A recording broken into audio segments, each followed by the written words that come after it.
Hello, you bloody Anglophonians. For today we go back to Spirou. I told you last time that the beginnings of Spirou were one-pager. Jokes that were no story or something. It was just to make kids laugh. But this changed. Someone came up with the idea of having a continuous story, bringing kids to read week after week after week.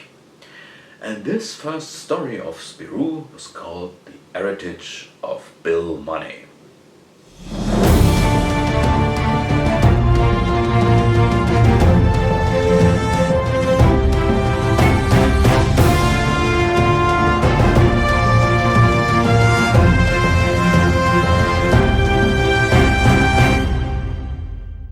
To be clear, The Heritage of Bill Money is a chaotic sequence of little adventures that goes on for a very long time, at over 90 pages. The first is also the longest of all Spirou stories, and you have to keep in mind that the readers got to see one page per week. The story dragged from October 1938 to October 1940. The fact that World War II began in 1939 didn't make this story any easier. In addition, a few stereotypes have been used in the story, which today at best would be described as not nice, but at worst as bad prejudices. But what exactly is the story? A new guest arrives at the Moustique Hotel where Spirou works. An American by the name of Bill Money. Yes, his name is literally Money. Bill Money and his cousin Jim Rascal. Yes, this man's name is literally Rascal. Just go with it. So, Bill Money and his cousin Jim Rascal live with their grandfather, Doug Max, the king of the fruitless jam. Yes, fruitless jam. Max was very rich, and when he died, he left all of his fortune to his favorite grandson, Bill. However, there was a catch in Doug Max's will. Bill has to spend his entire fortune, at least $1 million a month. If he doesn't manage to do that, his cousin Rascal will get all the money. The first few months went well, but now Bill Money no longer knows what to spend his fortune on. Spirou agrees to help him. First, he persuades Money to buy the Hotel Moustique, to completely renovate and refurbish it, and then to organize a gala dinner for all of the staff. This saves the current month, but punctually on the first of the next month, the next $1 million to be spent arrives. It is interesting, by the way, that at the beginning only $1 million is mentioned without mentioning the currency. When I read it for the first time, I assumed that it was, of course, about dollars. After all, Bill Money is American. But after a few pages, Money and his advisor Papyrus speak of 1 million francs. In fact, after Money bought the hotel and paid the new director a princely salary, Papyrus found that the hotel was losing 100,000 francs a month, leaving Money only 900,000 francs a month to waste. Still, the money has to be spent, so Spirou suggests that Money, the advisor Papyrus, and himself take a trip around the world. In doing so, they simply buy the means of transport they want. First a train, then a ship. They land by ship in Egypt, where they experience some adventures before they have to cope with a plague of rats. Then the ship breaks loose and the crews, spurred on by cousin Jim Rascal, mutinies. Spirou, Money and Papyrus save themselves with a dinghy, pass a lonely island before they come across a strange ship. Here, the story finally slips into fantasy. On the ship, which is actually more of a floating fortress, they have to deal with different robots and monsters. The ship's captain is an Egyptologist named Sosthenes Silly, who has a one-legged hunchback as a helper.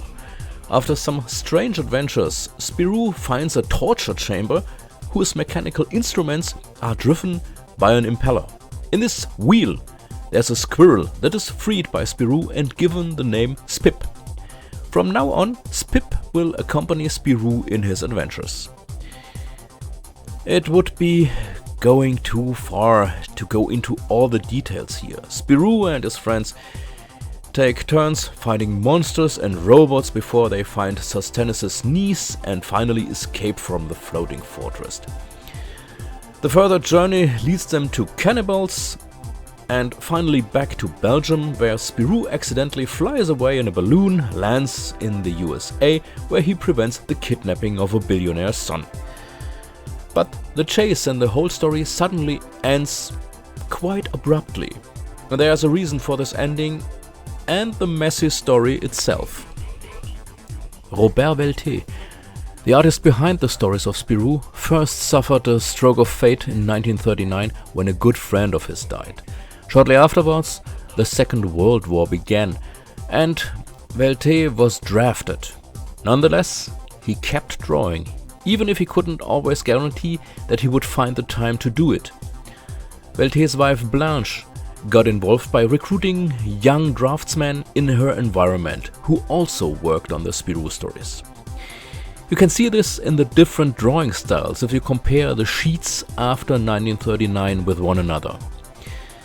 It is no longer possible to say exactly who these artists were.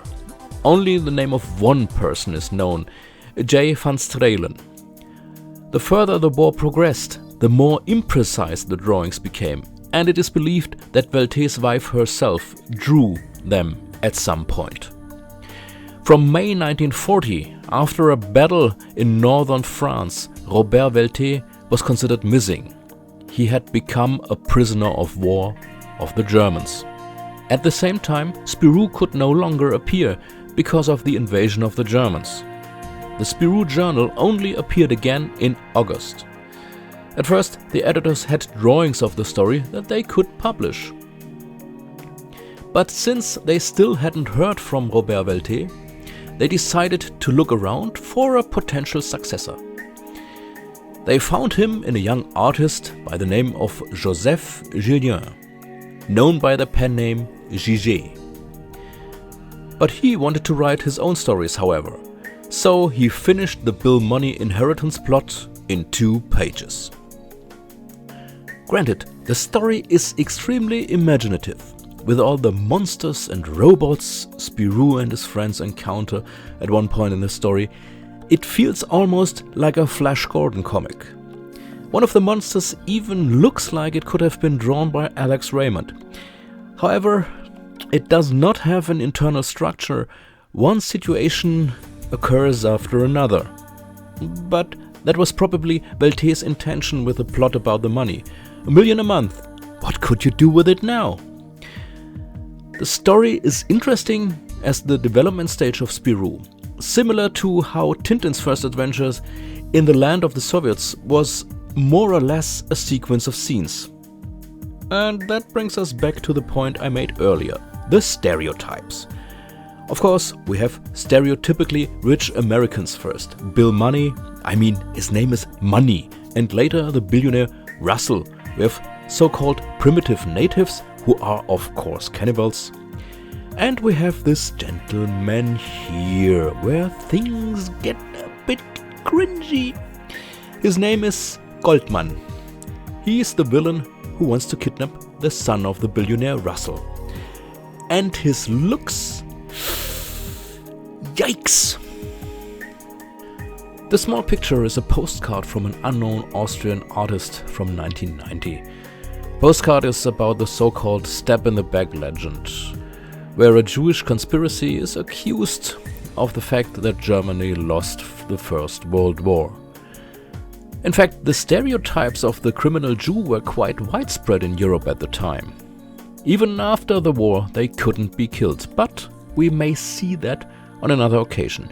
In any case, Spirou had returned, and his future seemed to be secure.